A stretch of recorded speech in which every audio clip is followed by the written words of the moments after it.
A few hours ago, we were freezing in the winds of Patagonia. Now, we're in the driest place on Earth, the Atacama Desert. And almost immediately, we felt it. Not the landscape, us. We went from sea level to over 2,400 meters in hours.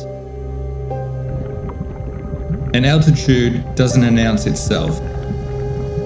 It just removes things. Breath, pace, clarity. And over the next few days, we would climb even higher, up to 4,500 meters. And I realized quickly, this wasn't just a change of environment. It was a place that changes how you function. San Pedro de Atacama became our base, already at 2,400 meters. But each day, we pushed higher, deeper into the desert. The terrain changed fast, more remote, more exposed,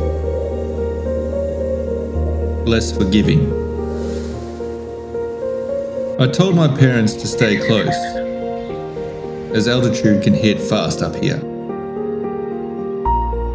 But every time I would look up, they were already ahead, bright red faces, gasping for air, but still moving,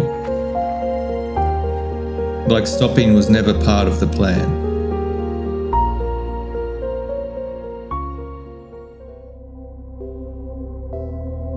The Atacama didn't feel like a continuation of Patagonia. Although they are only hours apart, it felt like a different system entirely.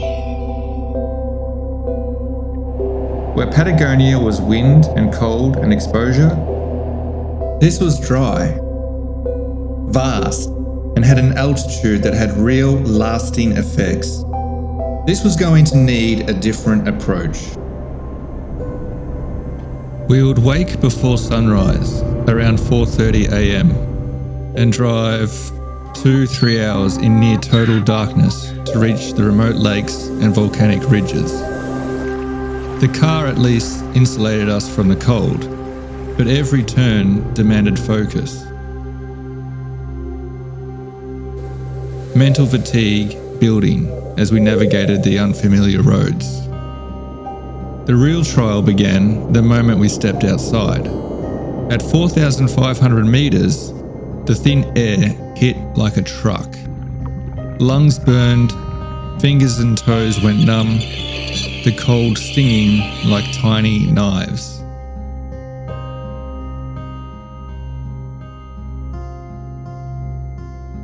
The scenes were breathtaking, both figuratively and literally.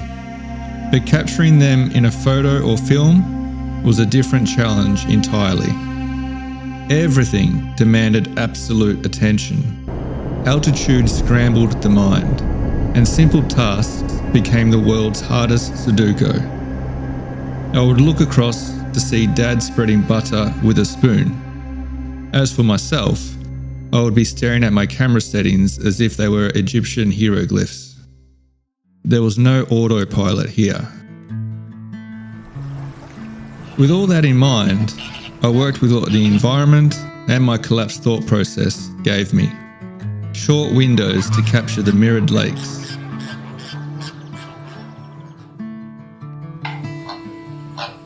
Flamingos drifting in silently. Valleys glowing in the early morning sun. You take what appears, frame it fast, hope for the best. But I couldn't help but imagine what would be possible here if my brain cells were actually firing. Torres demanded endurance and patience. Atacama demanded focus and clarity. Both forced adaptation, just in really different ways. By mid-morning, the reflections had all but vanished. The wind would have picked up, and the light now much more intense. The window of opportunity closed. But luckily, the shots we were after were already captured.